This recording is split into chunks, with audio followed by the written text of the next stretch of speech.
Etsy is not what it used to be. It's so hard to shop on there now. I'm about to just stop. There's so much AI stuff on here, and like, where's the actual handmade stuff? Like, that's not handmade. Well, my friends, it's time once again that we discuss our old pal Etsy. It's almost overdue because it's been about a year since I did the last one. They've got themselves what I consider to be a reputation problem. And to be clear, I am talking about the AI generated listings and the prevalence of mass-produced goods that aren't actually handmade, but they're saying they're handmade. Buyers are flat out tired of sifting through garbage to find legit stuff, and sellers are just as frustrated as buyers, and they're tired of hearing about it. Now, to be honest, I would not say this is entirely Etsy's fault. Remember, there's that new passive income thing that's been going around the past several years. That's just a get-rich-quick scheme in disguise. Except now, instead of here's a bunch of t-shirts and wall art things that you can make and sell print on demand just with Canva, they're now doing here's how to use AI to make your entire Etsy shop.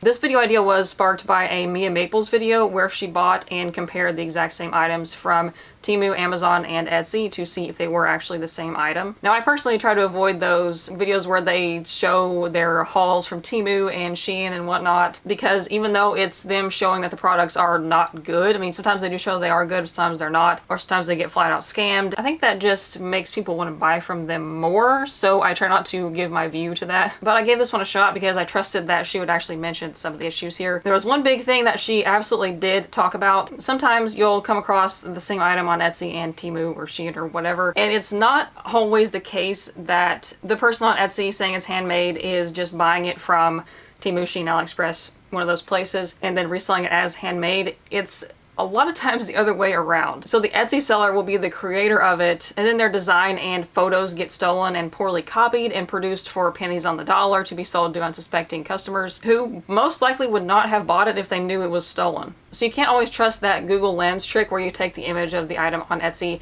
and see if it's being sold somewhere else, because then you're in a chicken or the egg situation, like who stole from who. Our tasks for today, if you choose to accept them, are to, number one, be able to identify items on Etsy that are not handmade, whether they are AI and just too good to be true and not real, or they are mass-produced items claiming to be handmade but aren't. Number two, learn how legit makers can stand out as real humans and not be mistakenly passed over. And number three, consider why this is really ramping up at the moment and will continue to do so, which I think will be valuable whether you're a maker or just a fan of handmade stuff or both like me. It's really important in all situations, not just this one, to discuss the nuance of things, because nothing is actually black and white, and I hope we all can learn that and keep that in mind as we are communicating and interacting on the internet. The unfortunate side effect of this is that sellers are deciding to leave and buyers are deciding to boycott. Though don't worry, I will talk specifically about this current boycott later on, so don't go yelling at me in the comments like, what about the boycott? What about the boycott?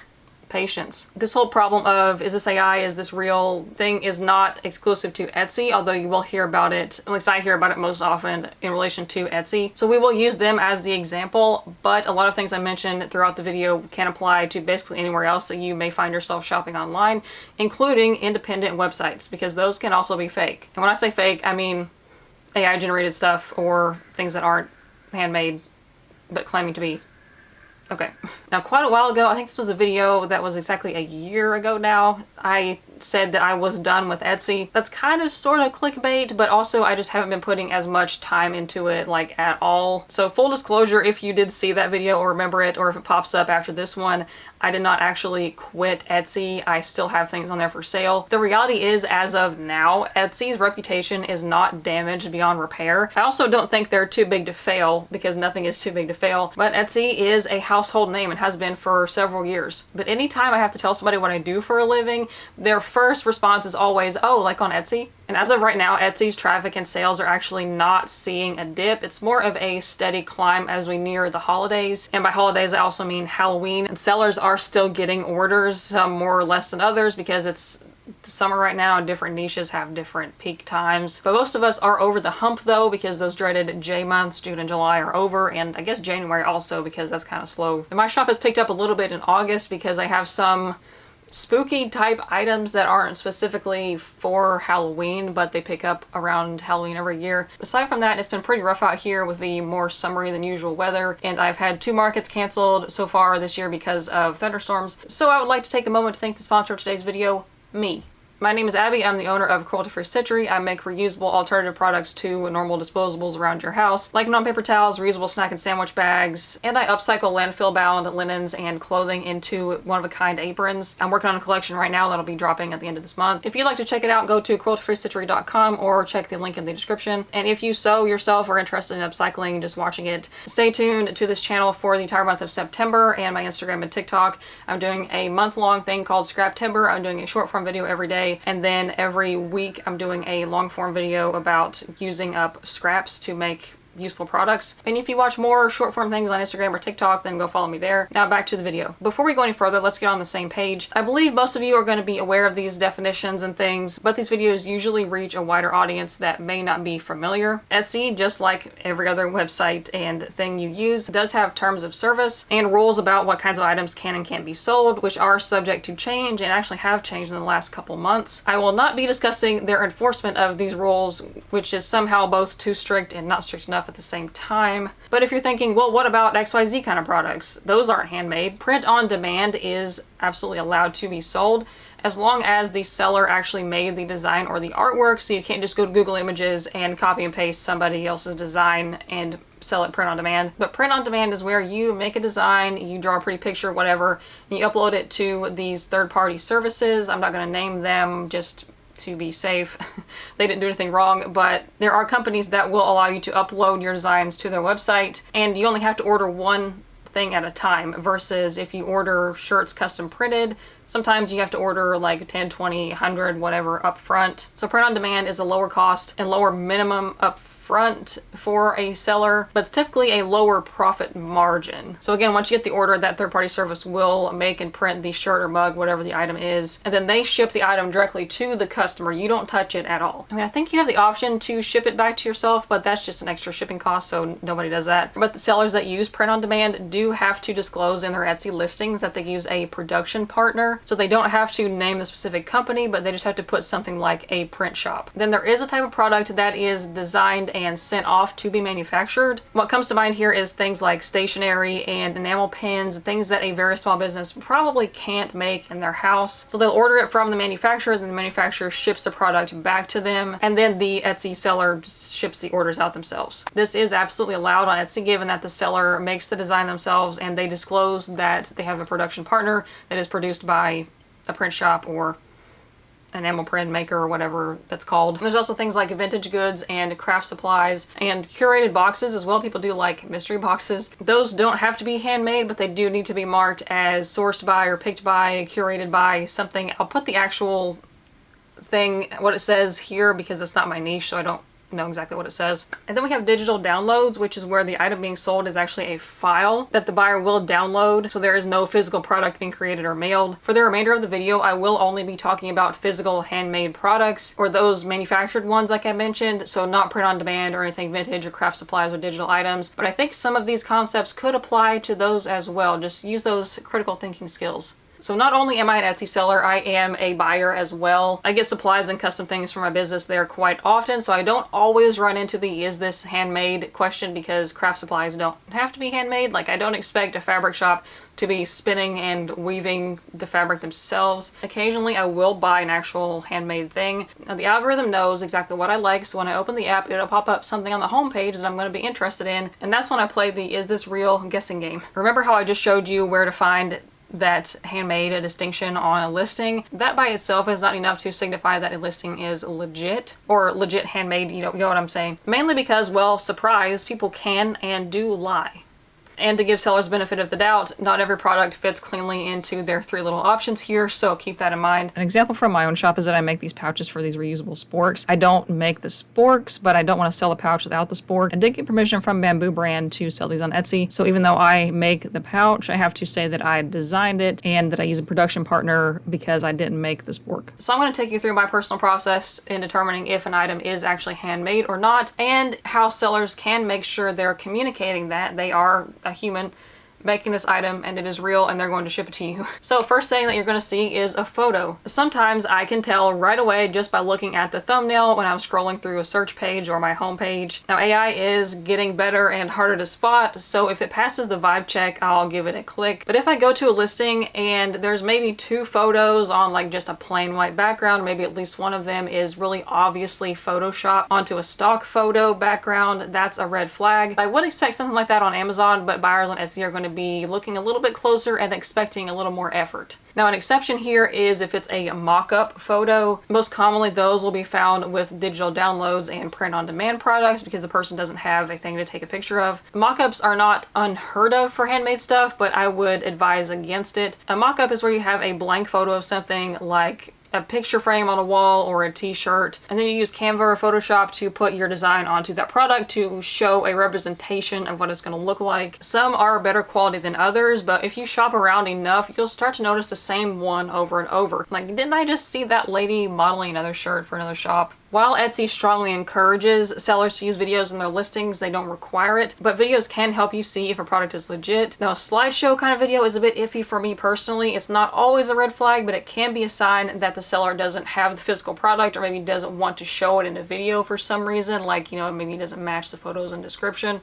If you have a mass-produced product or something that's fake and AI generated, they're probably not going to take time to show all of the size of the product, especially if it's not real. If you see this really cool coffee mug that kind of looks too good to be true, you've never seen one like that before, look through the photos and see if they show the exact same mug from different angles, like from the top down, from the bottom, close-up of the handle or anything, somebody actually holding this mug. A great and fairly quick way to see if an item is actually handmade is to see it actually being made. So sellers can add a listing video of at least one step of the process, like a candle being poured, soap bars being cut out, or a wood piece being engraved. Don't be scared to show up on camera. It's a very small, very short video, less than 15 seconds. Your face does not have to be in it. Your workspace does not have to be aesthetic. You can just zoom in as far as you want so you don't even see your workspace. It doesn't have to be aesthetic and super nice. People just want real. Sellers absolutely should shop around on Etsy themselves, look at other people's listings, not just their competition, but like other niches too, and see how they use photos to answer buyers' questions or indirectly show that they are handmade. Questions like, how big is this thing? How many pieces are included? Does it come with hardware if it has to be hung up? This is so simple. Just have a hand holding the item or a hand with a match about to light a candle, a notebook placed next to an ink pen, or someone pretending to write with it. If it's a set of something, show the items out of the package and laid out. This is not only to signify that you really handmade the item, but people want to subconsciously see themselves using an item, and they will seek out that human connection. This is just like proven psychology. A couple years ago, I did a study of my scrunchie listing photos and found that the listings where I was modeling the scrunchie on my arm got twice as many sales as the ones where I just laid the scrunchie flat on a table. Now, it's obvious for things like jewelry or clothing where you're having somebody wear the item. You can show the thing being used as well. But then reason, because this can get kind of expensive if you're making the item unsellable, to take a picture of it. So as an example, I don't always expect something like drinkware to have a photo with liquid inside of it, like a coffee mug to have coffee in it or something. But sometimes they do, which can be a good sign that it's handmade. It's just expensive for sellers to do this for every product, like lighting one of each candle for photos is wasteful because then they can't sell the candle that they've started to burn. I recently listed reusable snack and sandwich bags on my website and Etsy, and I was like, oh man, I should really put a sandwich inside of one of these or something so people can kind of see the size. But then I was like, I can't sell them if they're dirty, even if I do wash them, because like what if somebody's really allergic to gluten? I can't do that. And I don't need one of each of these for myself. That's wasteful. So I chose not to. Maybe for the next batch I'll do something like that, but ideally I would have a photo of myself about to take a bite of a sandwich that's inside of the bag, or maybe have one with carrot sticks in it and pulling one out, something like that to show it being used. Next thing on the listing page you're going to see is the reviews. I think we all reflexively do this now, but see if anybody in the reviews has posted photos. It doesn't have to be of the exact same item that you're looking at, because Etsy, if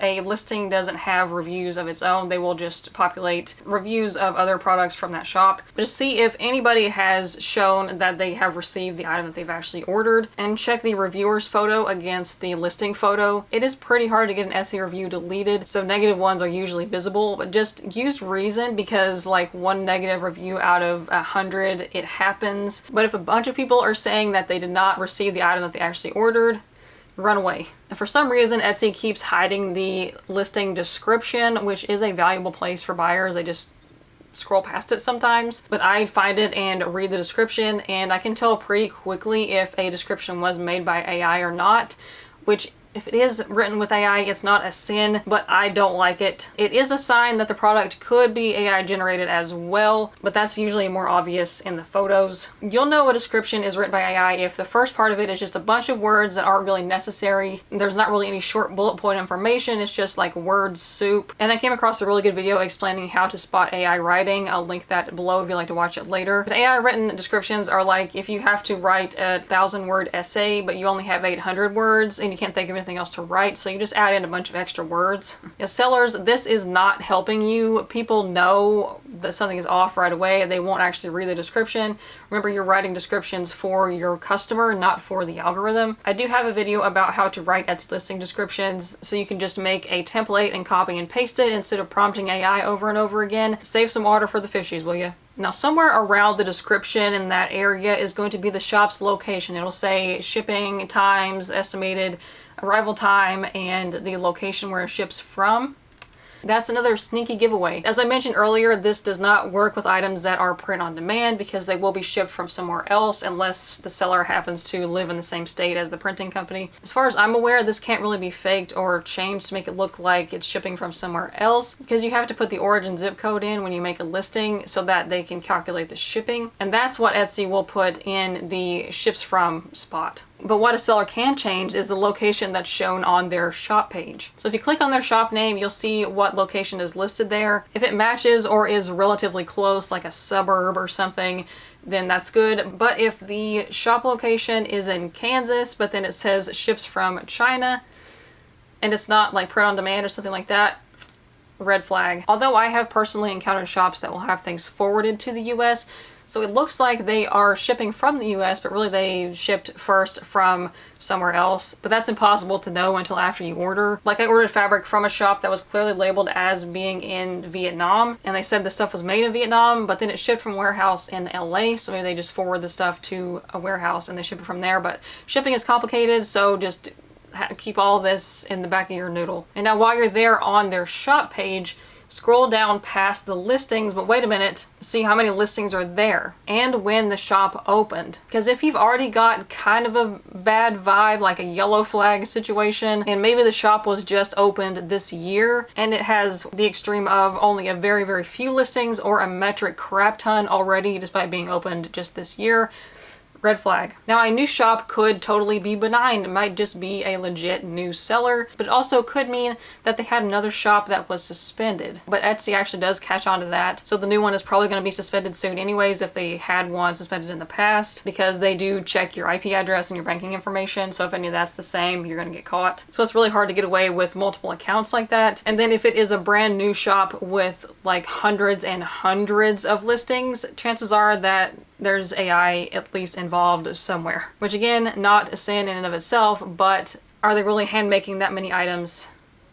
You know, as legit sellers know, it takes a long time to make a product and then take photos and do the listing and all that stuff. So within just a few months, having hundreds and hundreds of listings is pretty impossible. You know, getting back on track. So you're on their shop page, scroll down past the listings, past the reviews, see if they have anything in this shop story section. Now, Etsy has been changing things around, so I went to my shop to take a look at mine to make sure it was still there and not moved somewhere else. And it is still there. I just realized I haven't updated it in a while, so I should probably do that. But do a vibe check here as well. If there is at least something there, but it's really vague and not personal at all, like not about a specific person, a red flag. Or if that is a bunch of AI baloney, then you know, that's also a red flag. Then underneath of the shop story is going to be a place where they can put links. And this is where you can find clickable links to their social media or their website or anything else that's relevant. So at this point, if you're still not 100% convinced that it's real, or you are convinced that it's a real person hand making the things, and you just get nosy, want to learn more about them, go check their social media and or their website. And listen now for just a second, I'm going to talk to you that have shops and social media for your shops or your businesses, whatever it is. Listen, you guys, it's 2025. Please, for the love of God, stop making your Instagram and TikTok just a catalog.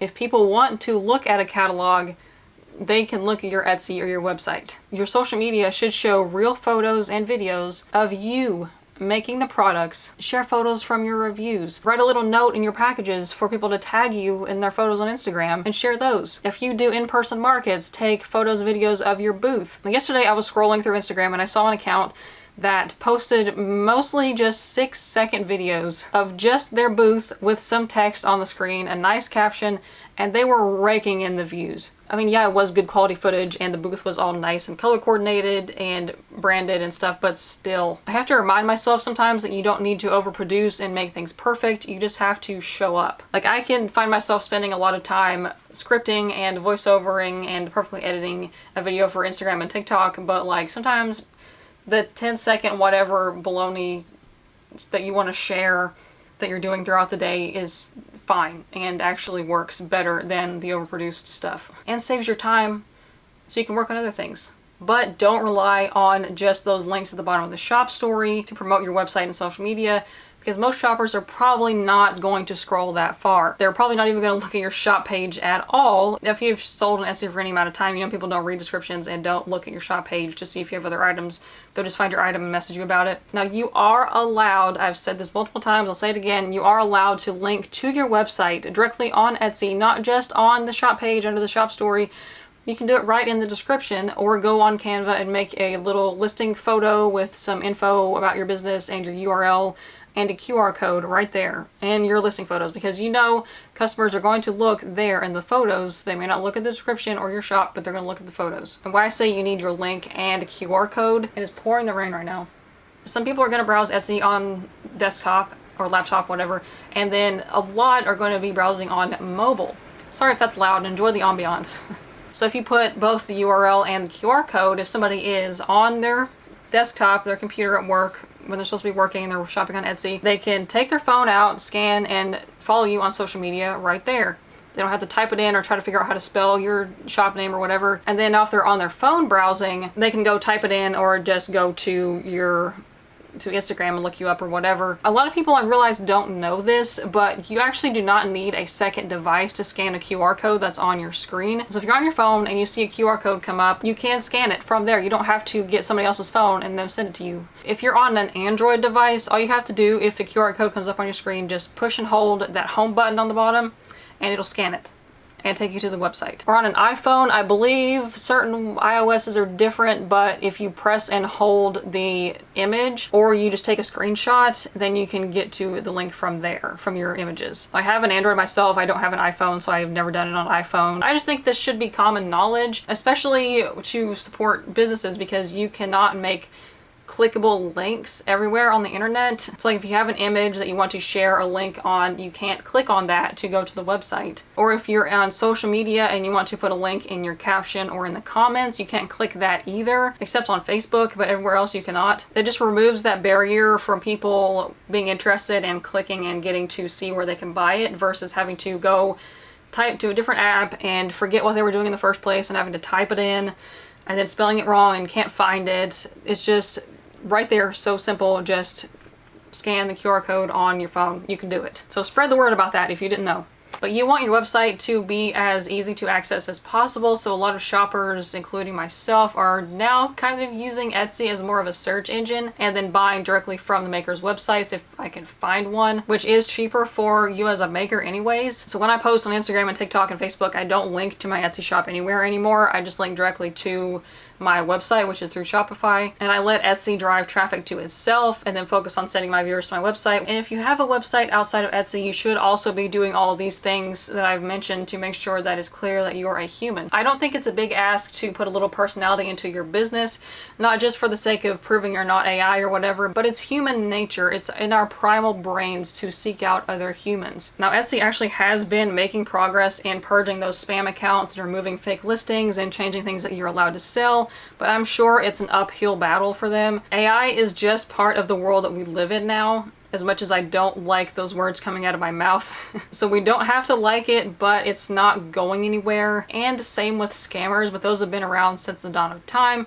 So we might as well get used to proving that we are neither of those. And think about the times that you have interacted with and bought from a small business yourself. I'm almost certain that you are more likely to buy from a business that you see online or on social media that you can relate to and connect with the person that's making the things. Now, like I said at the beginning, this whole situation has been around for several years now. Doesn't it seem like it's just way more prevalent like right now? You know, the fake handmade products or those AI generated scams where you might get a product if you order it, but it's not the one in the listing because it's not real. My theory is that this is yet another recession indicator. Now hear me out. So many people have been laid off or had reduced hours or just can't find a job in general. Prices are going up because of tariffs or just because of impending tariffs. Even if those items themselves are not being affected by the tariffs, there's even more prices that are about to go up. And recently, just when they thought we forgot about the tariffs, boom, here's some more coming soon to imports from the EU. And oh, by the way, there's no more de minimis at all, apparently. We're still like a week or so away from that, but things change at the last minute all the time. So I'm hoping that that won't happen, but whatever. But if you do not know what de minimis is and why that's a big deal, de minimis is the exception that means packages under a certain amount were exempt from tariffs. And previously / right now, it's for most places, it's $800 and under that's being imported to the US. You don't have to pay tariffs on it. But yeah, that's apparently going away, which was the thing that allowed the US market to be flooded with junk in the first place. So it was not entirely a good thing, but I digress. And then there's my arch nemesis, those business coaches on YouTube telling you to start a faceless YouTube channel or an Etsy print-on-demand shop, basically anything to make you believe that you'll make a buck, so you give them a lot of bucks to show you how to do it. I have a video here about passive income and why that's a bunch of baloney if you want to watch that later also. And along with this dark tariff cloud just looming over us, like it's not even a cloud, it's like they're like dangling a carrot in front of us. We're like horses dangling a carrot in front of us. Hey, this is gonna happen, you better be scared. Along with that is the political unrest. And don't worry, I'm not getting into any specifics or my political opinions, but you know what I'm talking about. How social media and regular media are coming in behind us and grabbing us by the wrist and pointing our fingers at the other side. Now, us old farts and those interested in history should be keenly aware that this is not new. It's the same thing, just a different decade. You know, the old divide and conquer tactic that, hey, don't look here at what we did, look over there at what they're doing. I can't go anywhere online without running into that whole, oh no, they're going to ban XYZ thing. You know, the thing that they've been threatening to ban for decades. And guess what? They never do, because it makes people scared and divided, and then we start pointing fingers. And that thing specifically, by the way, could be a number of things, not just one that you're thinking of off the bat. There's a lot of things that they're talking about that way, which leads me back to the Etsy boycott that I mentioned at the beginning of the video. I told you I wouldn't forget. I don't think I'm allowed to specifically state what the boycott is about because of YouTube. I would like for this video to be monetized. And if you don't know what I'm talking about, essentially people have been selling merch in support of a well, just go over to the Google machine and type in Etsy and alligator. That should come up. Or just Etsy boycott 2025, that should do it also. So their complaint of the people that are boycotting them is that Etsy is allowing the sale of this kind of merchandise. And I will not, nor do I suggest that you try to corroborate this claim by going over to Etsy and looking for this merch, because that will only signal that people are searching for it, and then people will see that people want it on websites where you can see Etsy traffic.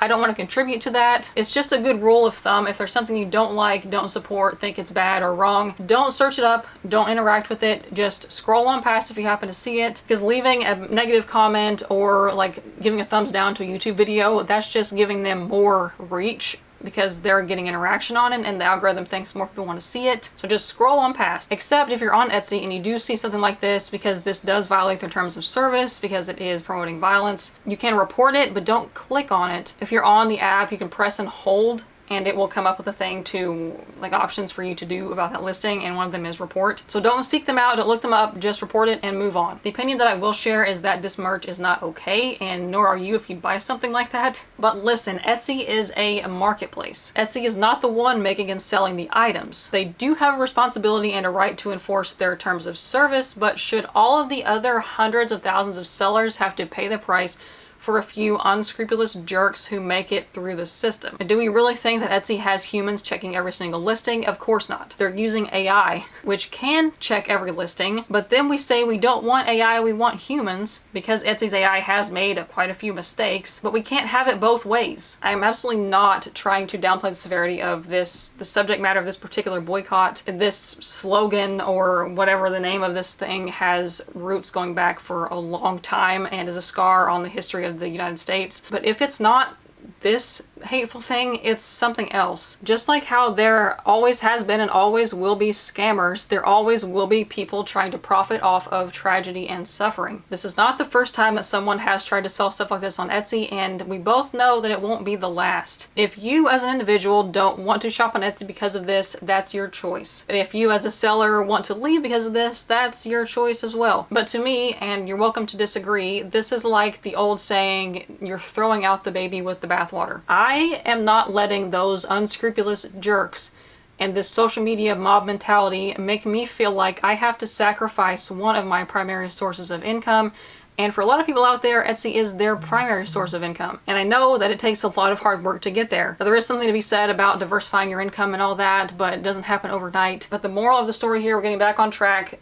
We're all just trying to support real humans. So if you are tired of Etsy and you don't want to use it or you don't want to sell there, then what better place than local makers markets? Whether to sell there yourself or to attend them or both. Even if you don't live in a major city or a suburb, you still are probably going to have something like that around. The easiest way to find those is to dust off that Facebook account and look for events in your area. Or if you have local makers that you follow, see if they're attending any events nearby. And then consider shopping there in person for your gifts and other things that you may want for your impulse shopping. If you want to go to Target and sniff some candles, why not go to a local maker's market and sniff some candles there? Not every area has one of these, but if you do, see if you have a local maker's store, like, I don't know how exactly to call those, but there are physical stores, usually in a mall or something, where they have local artisans that have been vetted by these shop owners that legit hand make their products and bring them in personally to sell to the public